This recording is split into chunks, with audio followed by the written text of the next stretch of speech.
Há espíritos no mar? Com certeza, ainda são muitos os mistérios que precisamos desvendar sobre as vastidões submarinas.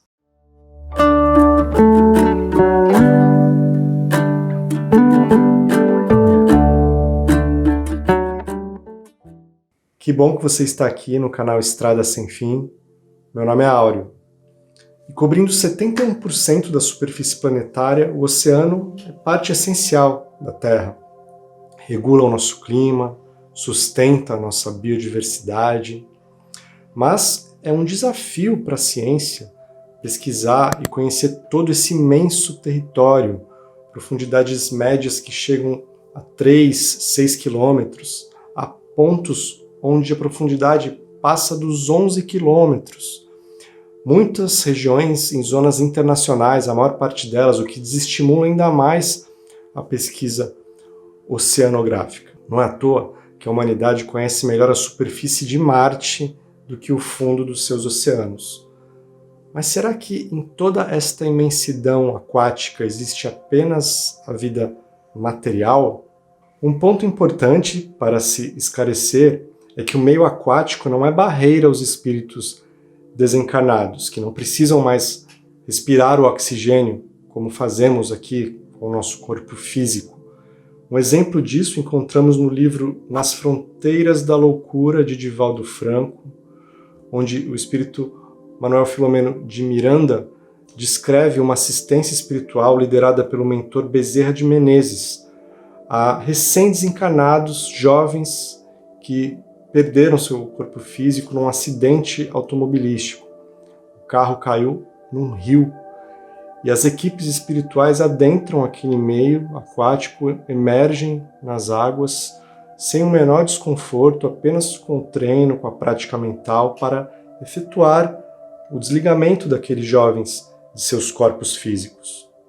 E sobre mar, e sobre espíritos no mar, não podemos deixar de contar um relato pouco conhecido de Chico Xavier. Ele estava passeando no calçadão da praia de Copacabana com a sua amiga Susana Mouzinho, que percebeu que em determinado momento Chico ficou muito emocionado e ela perguntou o que ele estava vendo. Chico, olhando para o oceano, disse que estava enxergando, junto à área de arrebentação das ondas, muitos seres que o saudavam, provavelmente por conta da luminosidade que o espírito de Chico emanava.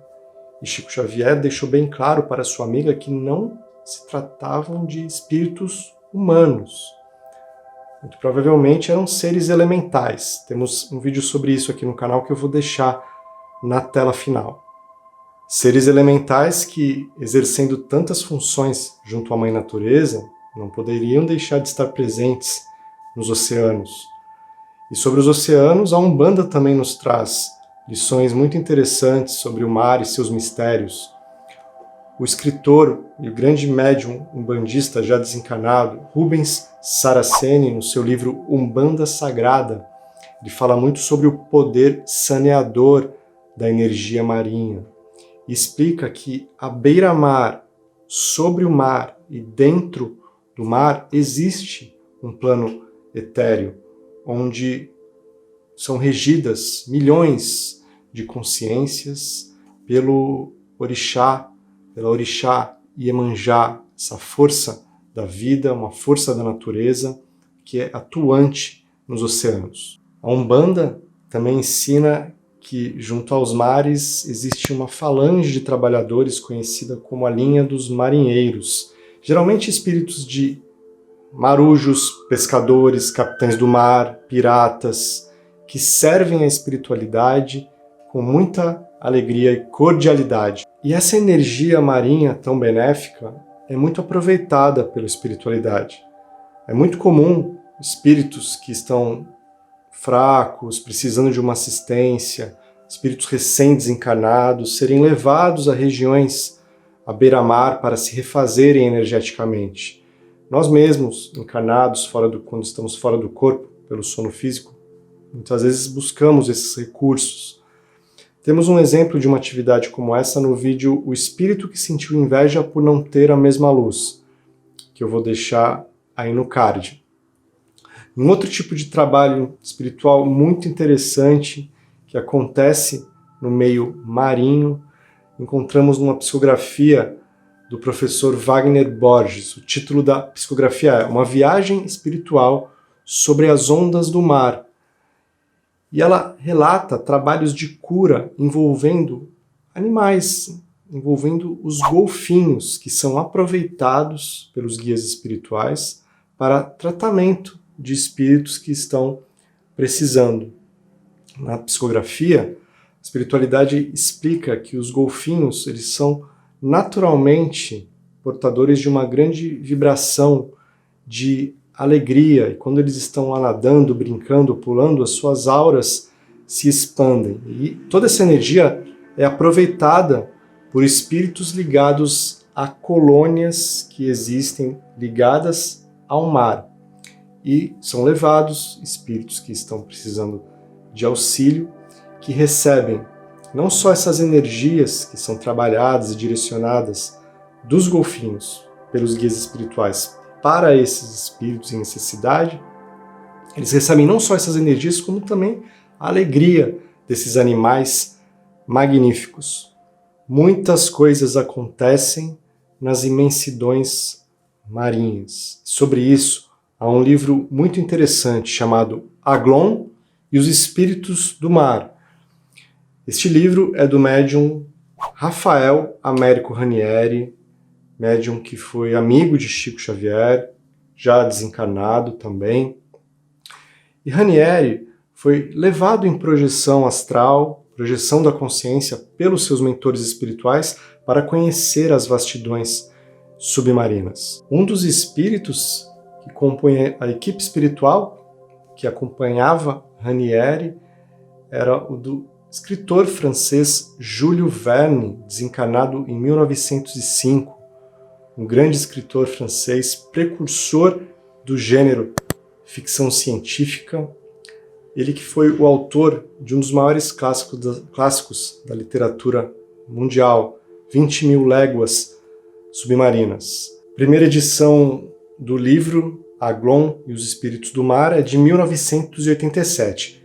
E assim como André Luiz, Ranieri só relatou o que foi permitido, que estava dentro do escopo do livro. Ele adentrou, então, em projeção da consciência com seus mentores, o fundo dos oceanos, e as descobertas não demoraram para aparecer. Uma das primeiras relatadas no livro é quando eles encontram destroços de um navio naufragado. E Ranieri fica muito impressionado quando ele percebe que havia espíritos ali, ainda imantados, e alguns deles não perceberam que desencarnaram e continuavam ali. Isso é muito difícil para a gente entender do nosso ponto de vista. Como que um espírito desencarna e não percebe que não está mais em corpo físico? Mas isso é muito mais comum do que a gente imagina. O espírito entra numa espécie de dissonância cognitiva, ele não aceita a realidade, geralmente teve uma vida muito material, nunca sequer concebeu a hipótese de que a vida não acabaria após a morte física. E com a desencarnação, eles entram numa espécie de transe, um alinhamento da realidade, imersos em suas próprias criações mentais por tempo indeterminado. Então Ranieri e Aglon continuaram explorando o fundo do mar. Logo em seguida foram abordados por um ser, uma espécie de guardião dos mares, um ser que se auto-intitulava Netuno. Para espanto de Ranieri, esse ser era metade homem e metade peixe. E ele questionou o que eles estavam fazendo ali em seus domínios. Esse ponto pode parecer fantasioso para algumas pessoas, mas precisamos lembrar que o corpo espiritual é muito plástico, muito sensível à ação dos pensamentos. E muitos espíritos conhecem, têm a habilidade mental de plasmarem a forma espiritual que desejam para se apresentar.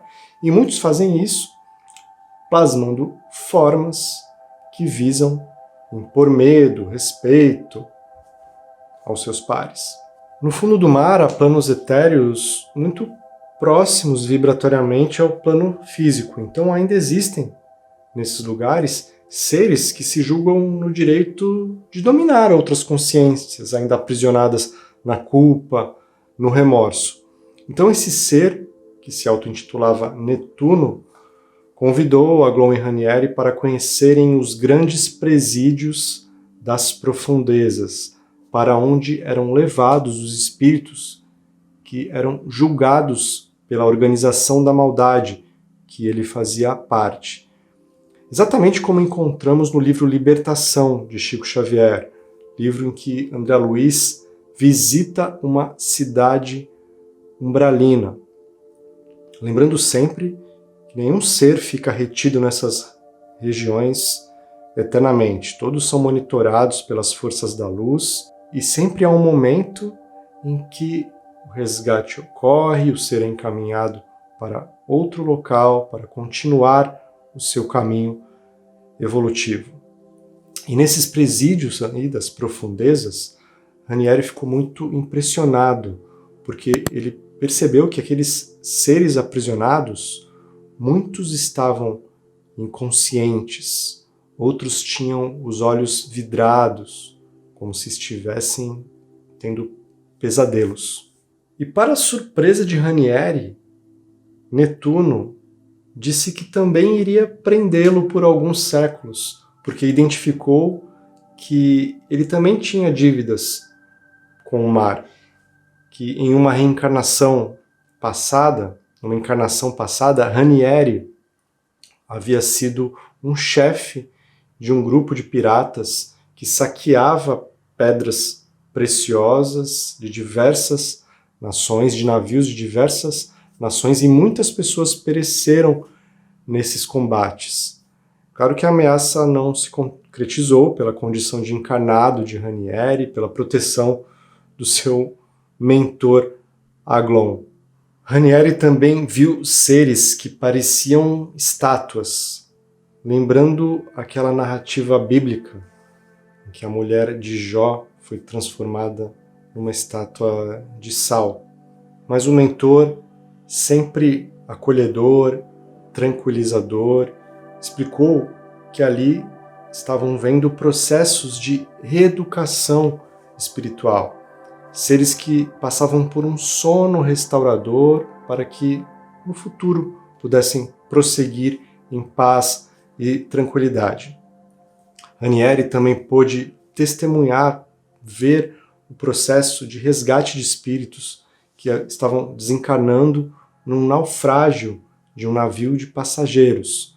Ranieri percebeu que a maioria dos espíritos se afastava inconscientemente do corpo físico e já eram resgatados pelas equipes espirituais que ali estavam presentes.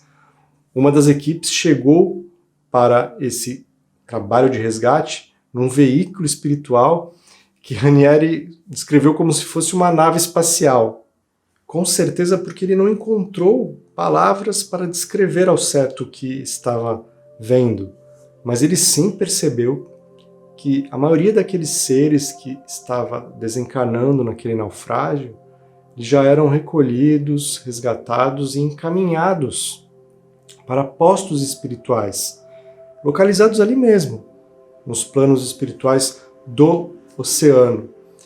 Ele acompanhou os trabalhos, percebeu que à medida que as consciências despertavam, as reações eram muito diferentes. Ele presenciou, por exemplo, um homem que, quando tomou consciência do que tinha acontecido, se desesperou completamente e questionava a todo momento o que seria do seu dinheiro, quem cuidaria dos seus bens. Ranieri também percebeu que um dos membros da tripulação do navio começou a se culpar demasiadamente. Ele dizia que a culpa tinha sido dele, porque ele sabia que o navio estava passando por águas perigosas, que eles tinham pegado um atalho, que não deveriam estar ali, que era tudo culpa dele e que ele deveria ser punido. Já em outro momento, Ranieri viu seres iluminados passeando pelo fundo do mar. Ele percebeu que eram seres encarnados que estavam ali justamente absorvendo as energias benéficas do oceano. Mas muitas coisas ainda ele relata nesse livro, mas Agon deixa claro que nem tudo eles poderiam revelar, porque pouquíssimos encarnados teriam uma abertura mental para absorver aquelas informações.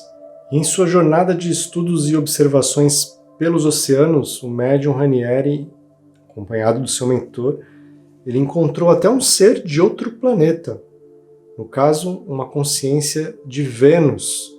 Eles conversaram e ele explicou para Ranieri que estava ali em missão de estudo e pesquisa. De fato, é muito comum também relatos envolvendo não apenas OVNIs, mas também objetos submarinos não identificados.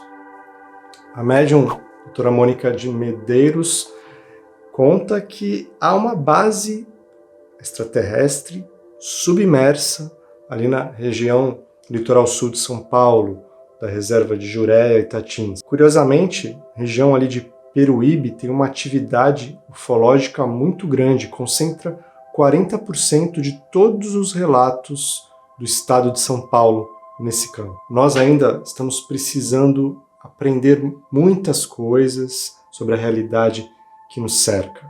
Não conhecemos quase nada sobre os oceanos e a vida espiritual. Nós estamos num corpo físico que é como um escafandro que limita a nossa percepção. Vemos a realidade por meio de estreitas passagens de luz, digamos assim, como se estivéssemos nesse pesado traje de mergulho. Não hajamos como peixes que no fundo de um lago lamacento sequer pensam na hipótese de que exista vida para além da superfície das águas.